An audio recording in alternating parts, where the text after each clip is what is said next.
संगठन मंत्री पूर्वी उत्तर प्रदेश श्री घनश्याम शाही जी, राष्ट्रीय सह छात्रा कार्य प्रमुख प्रोफेसर उमा श्रीवास्तव जी, प्रांत संगठन मंत्री श्री आनंद गौरव जी, 61वें प्रांत अधिवेशन के इस त्रिदिवसीय आयोजन में सहभाग करने के लिए आए हुए गोरक्ष प्रांत के अलग अलग जनपदों के सभी अखिल भारतीय विद्यार्थी परिषद से जुड़े हुए पदाधिकारी और सदस्यगण, मुझे आज हार्दिक प्रसन्नता की अनुभूति हो रही है कि मुझे आपके इस प्रांतीय अधिवेशन के समारोह कार्यक्रम में आपके साथ संवाद करने का एक अवसर प्राप्त हो रहा है। त्रिदिवसीय आपका गोरखपुर का यह प्रवास एक दूसरे को समझने, अखिल भारतीय विद्यार्थी परिषद और विचार परिवार के द्वारा सम विषम परिस्थितियों में जिस जीवन यात्रा को आगे बढ़ाया गया, इसके बारे में जानने, गोरखपुर के भौतिक विकास के कार्यों को आगे बढ़ते हुए देखने और जीवन के प्रत्येक क्षेत्र में एक युवा के रूप में आपकी अपने प्रति, अपने समाज के प्रति और अपने राष्ट्र के प्रति क्या जिम्मेदारी है, उन सब बातों को समझने और जानने का अवसर प्राप्त हुआ होगा। आज का दिन हम सब के लिए बहुत महत्वपूर्ण है। आज अखिल भारतीय विद्यार्थी परिषद का प्रांतीय अधिवेशन का यह समारोह है।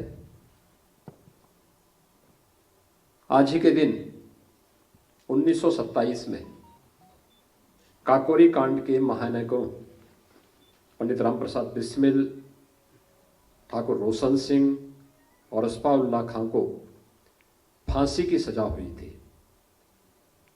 पंडित राम प्रसाद बिस्मिल को गोरखपुर जेल में फांसी हुई थी। ठाकुर रोशन सिंह को नैनी इलाहाबाद में फांसी की सजा हुई थी। अस्फाउल्लाह खां को फैजाबाद जेल में फांसी की सजा हुई थी। राजेंद्र नाथ लाहिड़ी को काकोरी कांड में ही 17 दिसंबर 1927 को, यानी सजा होनी थी 19 दिसंबर को, लेकिन 2 दिन पहले ही गोंडा की जेल में उन्हें फांसी की सजा दे दी गई। चंद्रशेखर आजाद को अंग्रेज कभी पकड़ नहीं पाए, लेकिन एक मुखबरी के कारण वह अंग्रेजों से मुकाबला करते हुए बाद में वीर गति को प्राप्त हुए। तो स्वाभाविक रूप से गोरखपुर उन क्रांतिकारियों की भूमि भी है जिन्होंने देश की आजादी के लिए, हम सब जानते हैं 1857 की क्रांति की बिगुल को फूंकने वाला कोई क्षेत्र रहा है तो पूर्वी उत्तर प्रदेश की गोरक्ष प्रांत की उसमें अग्रणी भूमिका रही। चाहे वह बलिया हो या गोरखपुर में बंधु सिंह के नेतृत्व में प्रथम स्वातंत्र समर में हुआ योगदान रहा हो, या फिर देश के अलग अलग क्षेत्रों में झांसी में रानी लक्ष्मीबाई के नेतृत्व में, या मेरठ में, या देश के अलग अलग क्षेत्रों में, यह देश कभी रुका नहीं। और जब प्रांतीय अधिवेशन अखिल भारतीय विद्यार्थी परिषद का हो रहा है तो गोरक्ष प्रांत में चोरी चोरा, गोरखपुर जनपद के अंदर ही चोरी चोरा में 1922 में चोरी चोरा की ऐतिहासिक घटना यहाँ के किसानों ने, यहाँ के नौजवानों ने, यहाँ के मजदूरों ने ब्रिटिश हुकूमत को उखाड़ने के लिए इसे गोरखपुर की धरती से देश की आजादी के लिए इस अभियान को आगे बढ़ाने का कार्य भी किया था। यह वर्ष हमारे लिए बहुत महत्वपूर्ण है। देश आज एक आजादी का अमृत महोत्सव मना रहा है। अमृत महोत्सव का आयोजन 75 वर्षों की यात्रा को आत्मावलोकन करने का अवसर हम सबको प्राप्त हो रहा है।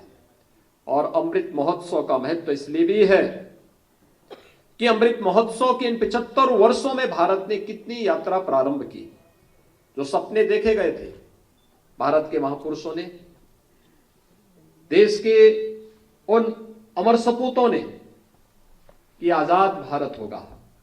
सोचिए, जब पंडित राम प्रसाद बिस्मिल को गोरखपुर जेल में फांसी की सजा हो रही होगी, उस समय उम्र क्या थी उनकी? ठाकुर रोशन सिंह को जब नैनी इलाहाबाद की जेल में फांसी की सजा हो रही थी, उनकी उम्र क्या थी? लेकिन एक जज्बा था, वे जानते थे अंग्रेजों के बारे में। उस समय भी एक कहावत थी कि इनका सूरज कभी अस्त नहीं होता। लेकिन इस क्रांति की लौ ने और उन क्रांतिकारियों के जज्बे ने अंग्रेजों के सूरज को ऐसा अस्त कर दिया कि देखते ही देखते यह देश स्वाधीनता की उस सुगंध के साथ, जिसमें हम सबको जीने और अपनी आजादी के अमृत महोत्सव को मनाने का अवसर प्राप्त हो रहा है। आप युवा हैं। अखिल भारतीय विद्यार्थी परिषद जैसे राष्ट्रवादी छात्र संगठन से जुड़ने का अवसर आप सबको प्राप्त हुआ है। जब गोरखपुर जेल में पंडित राम प्रसाद बिस्मिल को फांसी की सजा हो रही थी, उस समय उनसे पूछा गया कि अपनी अंतिम इच्छा बताओ। उसने कहा, मेरी इच्छा तो एक ही है कि इस भारतवर्ष में 100 बार मेरा जन्म हो और कारण सदा ही मृत्यु का देशोपकारक कर्म हो। यानी उन्होंने उस समय यह नहीं कहा कि मुझे स्वर्ग मिले, उन्हें यह नहीं कहा मुझे मुक्ति मिले।